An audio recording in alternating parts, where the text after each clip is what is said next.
Sí, pues se las platico para no Vamos a ver si podemos tardarnos más.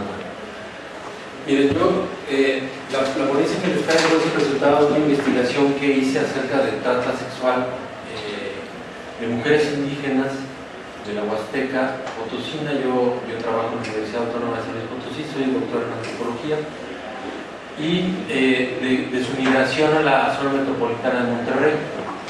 Entonces, me contrata el Consejo Estatal de Población para hacer esa investigación, de ver que le llega mucha información, supuestamente, a la directora del COESPO, Consejo Estatal de Población, respecto a que hay una gran cantidad de mujeres huastecas explotadas sexualmente en la zona metropolitana de Monterrey.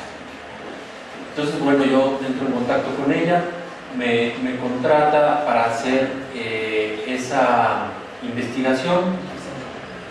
Hacemos una investigación, más o menos, si me pueden fallar 2 o 3 números, pero digo, no es preciso, pero entrevistamos a más de 100 personas, alrededor de 110, 115 personas, entre mujeres indígenas migrantes, sexoservidoras, investigadores especialistas en el tema, funcionarios del gobierno, participantes de organizaciones no gubernamentales.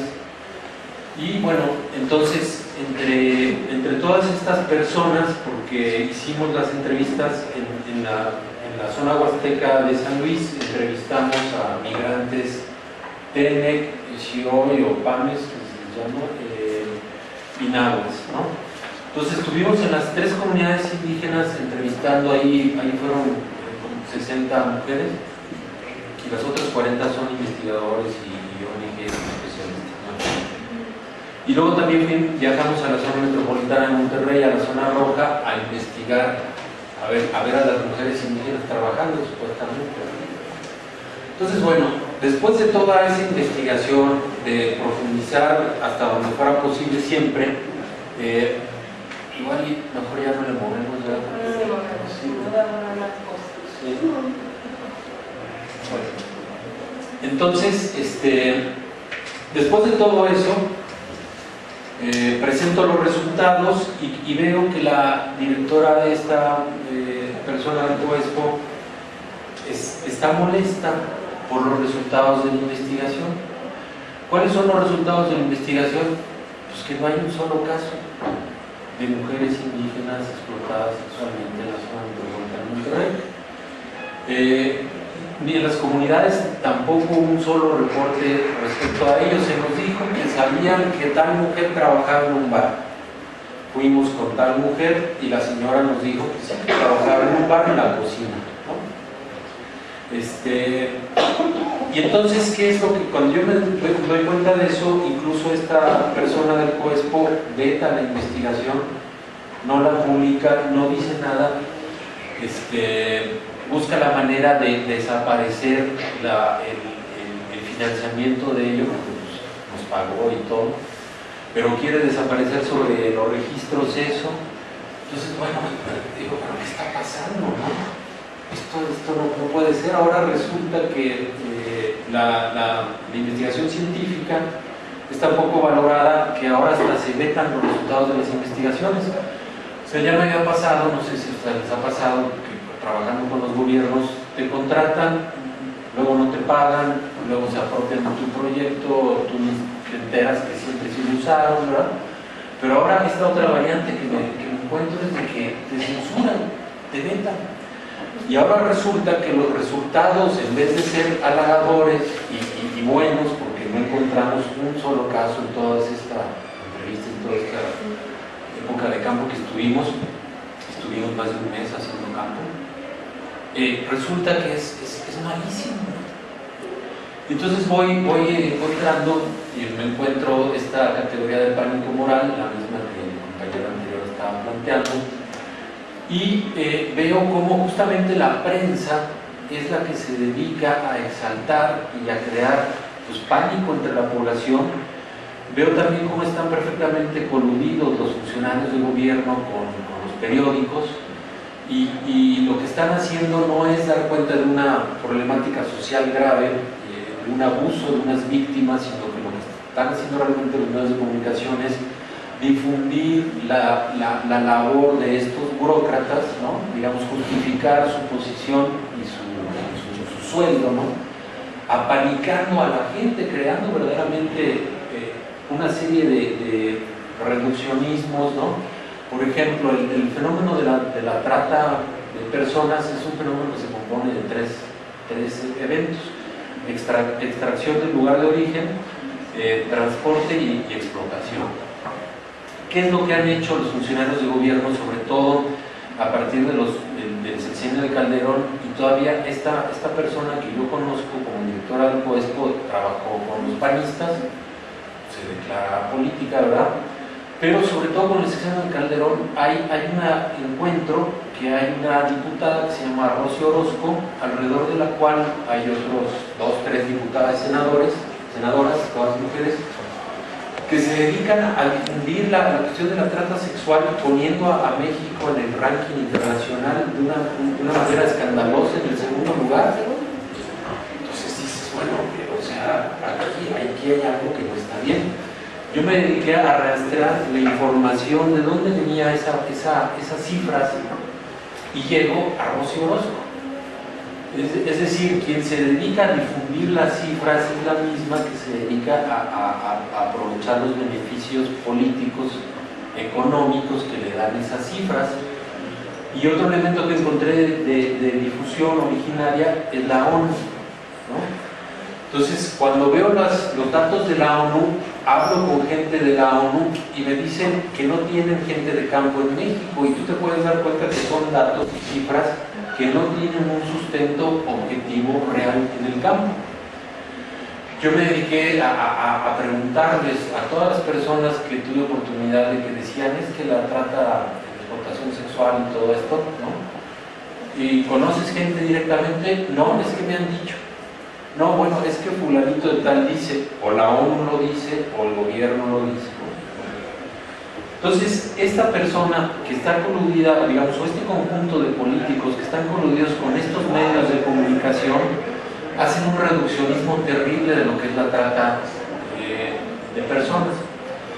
Ya ven que les digo que son 3 procesos. Bueno, pues lo han reducido a la explotación nada más. Es decir, ¿dónde está la extracción? ¿Dónde está el tránsito?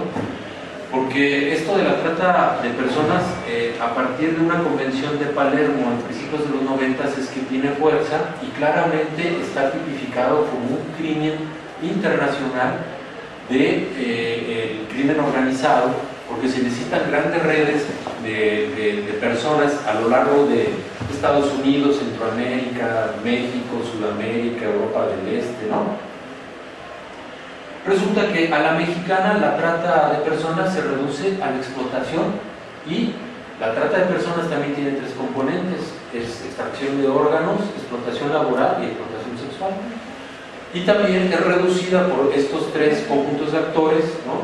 Políticos, medios de comunicación, y bueno, aquí también habríamos que poner a otros actores que son el legislativo, ¿no? Aunque también son por a la cuestión de la explotación sexual. O sea, no se dice prácticamente nada de la extracción de órganos, y todavía más grave, y es mucho más terrible, no se dice nada de la explotación laboral, que es así, es bastante palpable, y nosotros la conocemos, ¿no? O sea, sabemos que por cuestiones de modos de producción económico colonialistas, campesinos, rurales, hay una explotación desde el punto de vista moderno, contemporáneo, capitalista, citadino, de los niños, porque los niños trabajan en el campo y tienen que ayudar a su familia, pero es parte de este modo de producción familiar. Bueno, además de que hay explotación laboral en campos de cultivo, y hay explotación laboral en fábricas y tantas cosas de explotación laboral, pero no se dice nada. Todo se reduce a explotación sin la extracción, sin el tránsito, y todo se reduce a sexual sin la extracción de órganos y sin órganos. Entonces, bueno, me voy dando cuenta de cómo en realidad hay un biopoder, ¿no? El término Foucaultiano que reconocemos, que no consiste tanto en una organización científica organizada, ordenada de las cosas.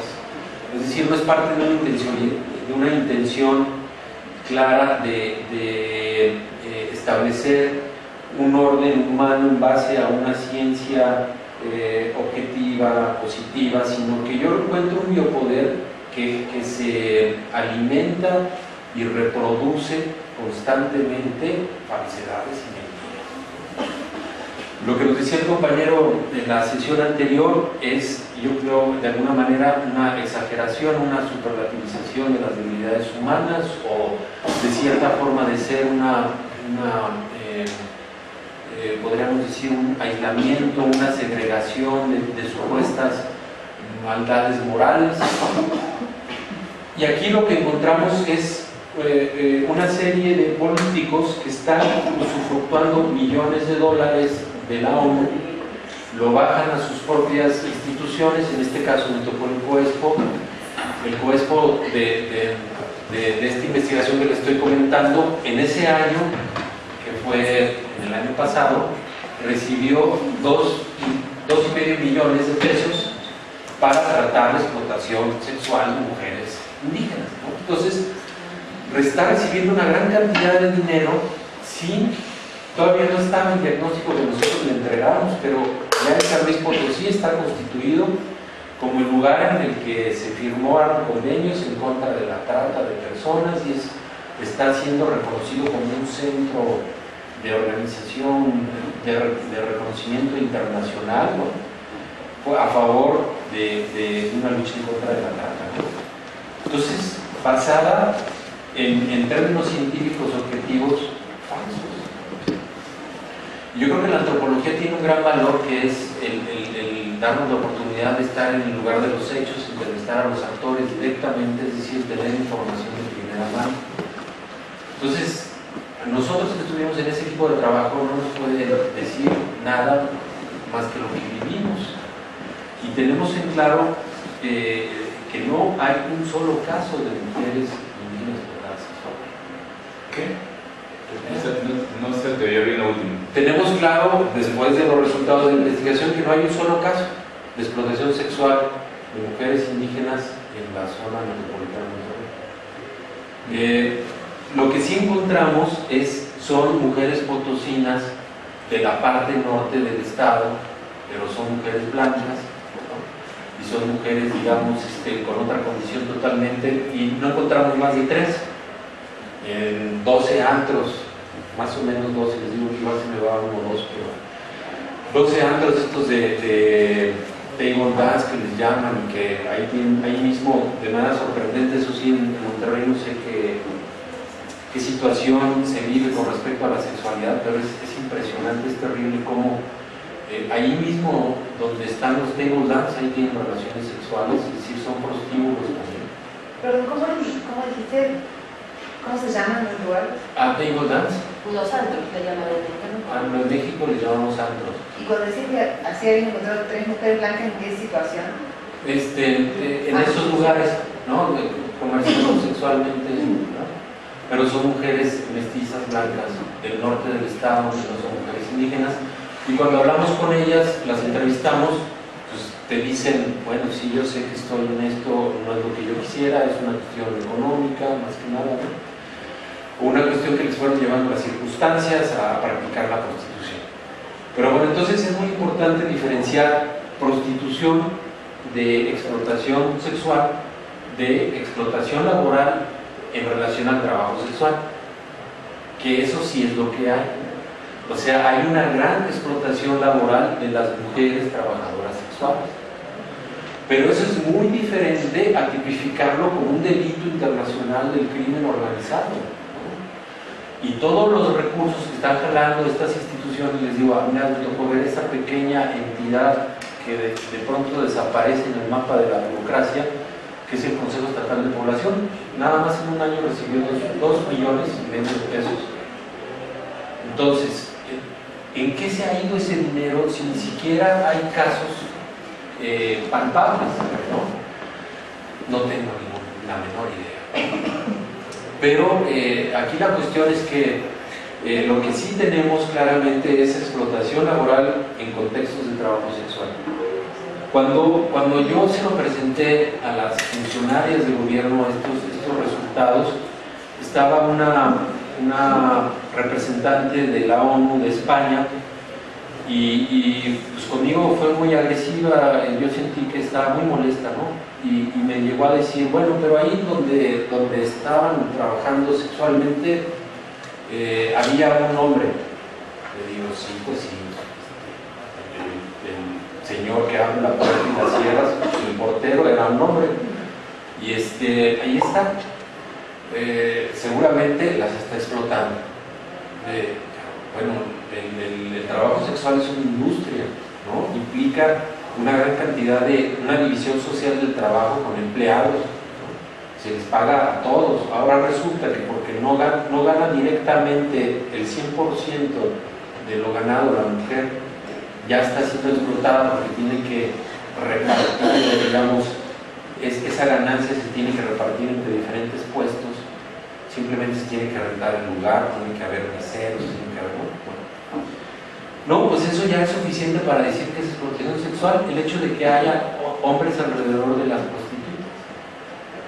Y bueno, esto me dice que hay una gran cantidad de mentiras flotando en el ambiente que nos llevan justamente a esta situación de mantener a las víctimas vivas aun cuando no existan víctimas.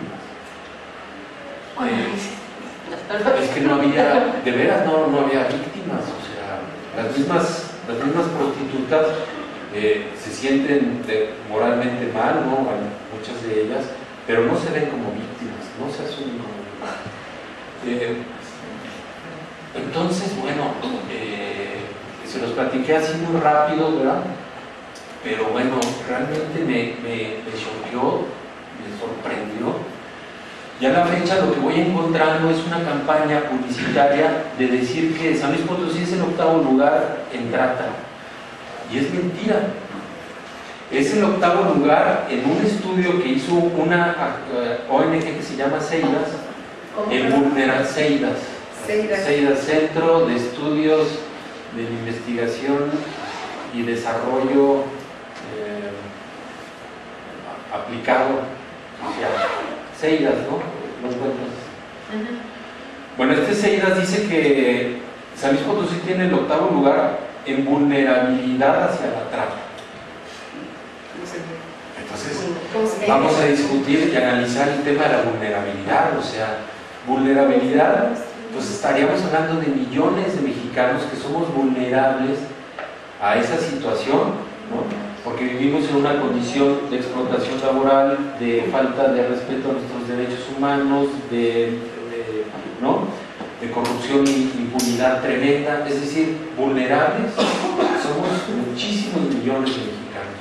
Entonces, la categoría de vulnerabilidad no es aplicable a un problema de trata humana, pero hacen pasar ese 8º lugar en vulnerabilidad como si fuera 8º lugar en trata, y es mentira. Yo les escribí a las gentes de CEIDAS, les platiqué la investigación que estaba haciendo y les pedí que me comentaran de dónde se financiaron y cuánto dinero recibieron, para yo tener una idea más o menos de cuánto dinero está circulando, Por supuesto que no me contestaron, pero me dio oportunidad de ver quién es el director de CEIDAS.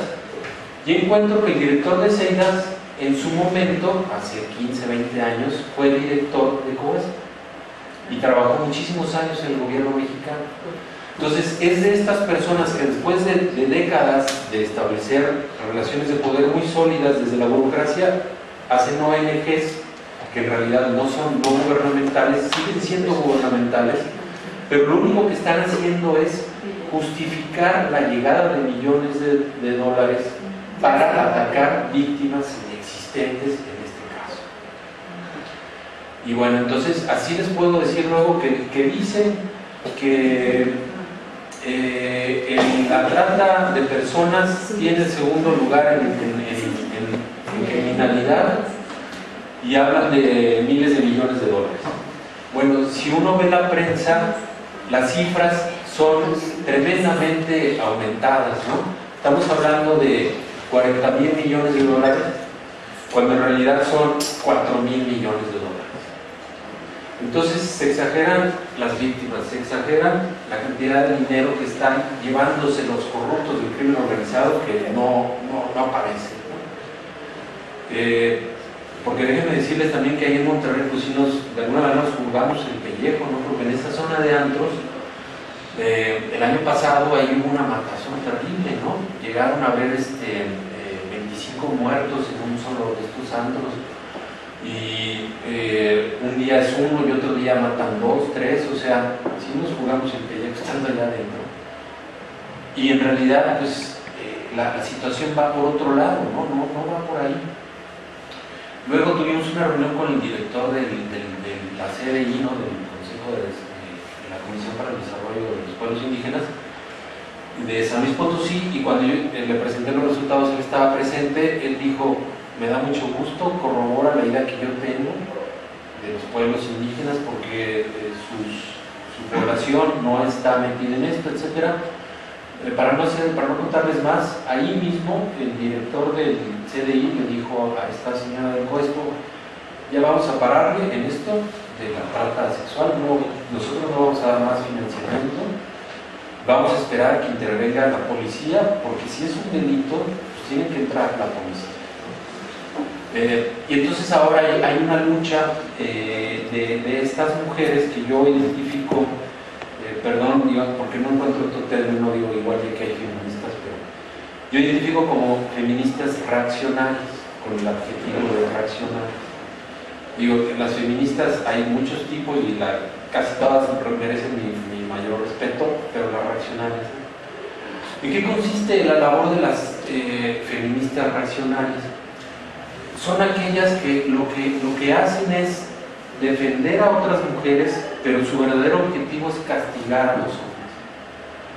O sea, cuando el fin de la intervención es el castigo, el desprecio, el aislamiento de los hombres explotadores, y no es en realidad la libertad sexual de las mujeres, el derecho a la igualdad frente a los hijos, el otorgamiento de mayores horas para que el padre se dedique a los hijos, la eliminación de la idea de primera hija o segunda hija o tercera hija, que en algunas legislaciones todavía existen. Es decir, cuando me encuentro que en realidad no son mujeres que están actuando y pensando y financiando la libertad y la igualdad de las mujeres, sino el castigo de los hombres, les denomino feministas racionales. Y bueno, ya para terminar, en esa mesa que les platico, donde estaba esta mujer de la ONU española, pues eran todas mujeres, yo era el único hombre, ¿verdad? De repente uno también se siente discriminado.